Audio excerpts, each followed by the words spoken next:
All right, y'all. So continuing on, we're in verse 8, 8 and 9. But first, let's recap. Let's revisit verses 6 and 7. Jude brings up angels who did not keep their own domain, but abandoned their proper abode. He is kept in eternal bonds under darkness for the judgment of the great day.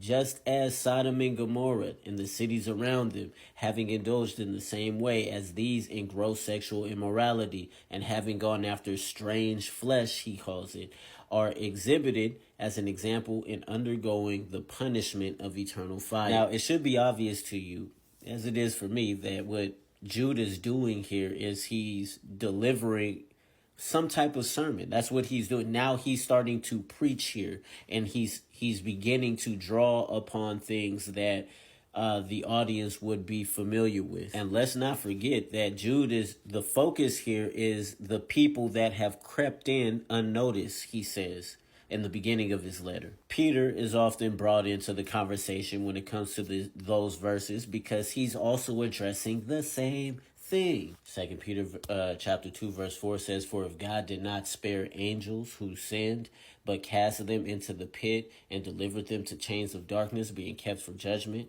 and did not spare the ancient world, but preserved Noah, a preacher of righteousness, with 7 others, when he brought a flood upon the world, upon the world of the ungodly." But just before that section, let's see what Peter is talking about. Let's take a look at his context. Peter said, "But false prophets also arose among the people, just as there will also be false teachers among you," talking to those Christians in Bithynia, "who will secretly introduce destructive heresies, even denying the master who brought them, bringing swift destruction upon themselves. Many will follow their sensualities." There's that word again. That's what Jude said. These people that crept in unnoticed, that's what they brought with them. And because of them, the way of the truth will be maligned.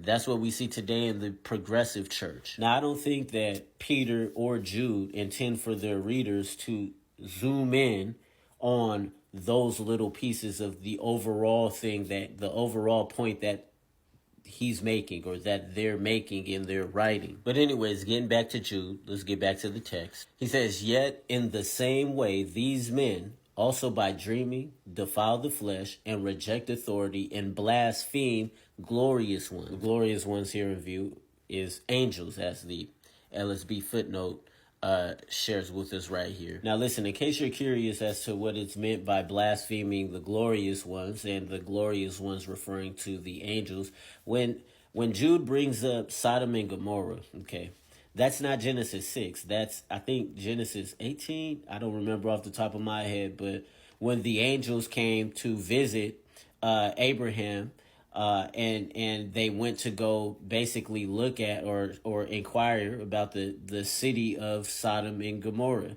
the cities of Sodom and the cities of the plain. Anyways, those 2 angels, they go on the behest of Yahweh, because again, that's what angels do. You feel me? They go to Sodom.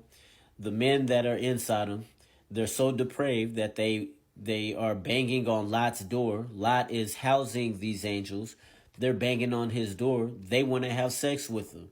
These men want to have sex. They want to rape, basically, the angels that have come to inquire and give information back to Yahweh. For men to want to do that to these men because they in particularly look different from other men, you feel me? They were angels, but we don't know what they look like, but apparently they were set apart. They look different from everyone else, and that's disgusting. That's defiling the flesh, and that's also blasphemous to want to do to, messengers sent from Yahweh. Anyways, this is all speaking to the depravity of man, which Jude is comparing to these people who have crept in unnoticed. Check this out. "But Michael, the archangel, when he, disputing with the devil, was arguing about the body of Moses, did not dare pronounce against him a blasphemous judgment, but said, 'The Lord rebuke you.'" Now, even in my Nestle Allen right here, in the little marginal note right here, which you obviously can't see, it says, it has in a question mark, "assumption of Moses," because essentially that's what's believed by this. Jude must have gotten this from an existing writing at the time, or maybe the tale of a writing at the time called The Assumption of Moses, or the Testament of Listen, guys, The Assumption of Moses is or the Testament of Moses is one of those books that is lost. Fragments have been found. It has been referred to by some of the early fathers, not all of them. You know what I'm saying? Like, it just was referred to, and Jude is referring to it here. It's not a book that we have, and it's not even a book that was considered authoritative. It's just a book that we can see people were familiar with, or at least the audience that Jude is writing to would have been familiar with it, because he's sitting here bringing it up. Again, I want to discourage you guys from just thinking that just because it's found in the Bible, or just because it's quoted in the Bible, that the author viewed it a certain type of way, viewed it in the way that you are viewing it. That's just simply not the case. GotQuestions.com has an excellent response to this particular question. It's a book dated to the 1st century, supposedly relating prophecies told to Joshua, by Moses. The book is sometimes referred to as the Testament of Moses.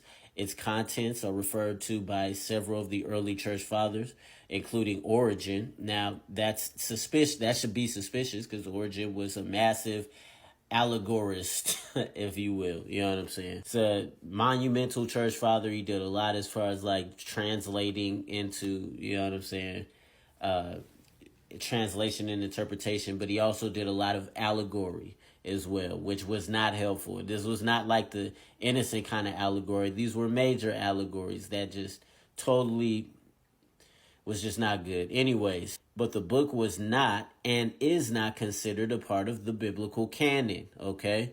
Unlike the Bible, the Assumption of Moses is poorly preserved, existing only in one manuscript translated into Latin, which is dated from after AD 500 and is missing a large portion of the text. Even though the Assumption of Moses is nearly lost and clearly of a late date, it does have some connection to modern biblical scholarship. The fact that the Assumption of Moses is mentioned, though not canonized by early Christians, makes it historically interesting.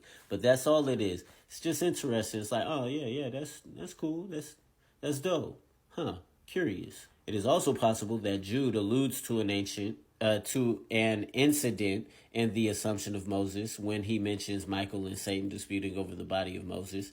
The story in Jude matches the traditional Jewish story, which is likewise related in the Assumption of Moses. This means the 1st century work is not the origin of that story, but another telling of it. Jude's citation of the Assumption of Moses, if in fact he was citing that particular work, is not necessarily an endorsement of the work itself, y'all. Listen to him. Paul, for example, cited a non-Christian poet in Acts 17 and 28, and a non-scriptural narrative in 2 Timothy 3 and 18.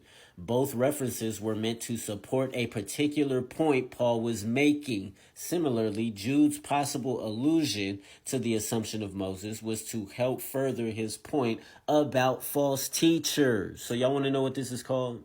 See, this is called homiletics, y'all. Homiletics is the art of sermon preparation, writing and preparing a sermon, something to preach, and it involves the use of rhetoric. Rhetoric is the art of effective or persuasive speaking or writing, especially the exploitation of figures of speech and other compositional techniques, such as hyperbole, such as the use of hyperbole. Guess what else it involves? Using phrases and lines from things that people are familiar with that is not necessarily straight from the Bible. Again, Jude is making an overall point. This right here, all it is, this ain't even the big deal. The big deal is the fact that there are destructive heretics that have crept in unnoticed. And I'll leave you guys with this. The Assumption of Moses, not something we need to be concerned with. I will catch y'all in part 5.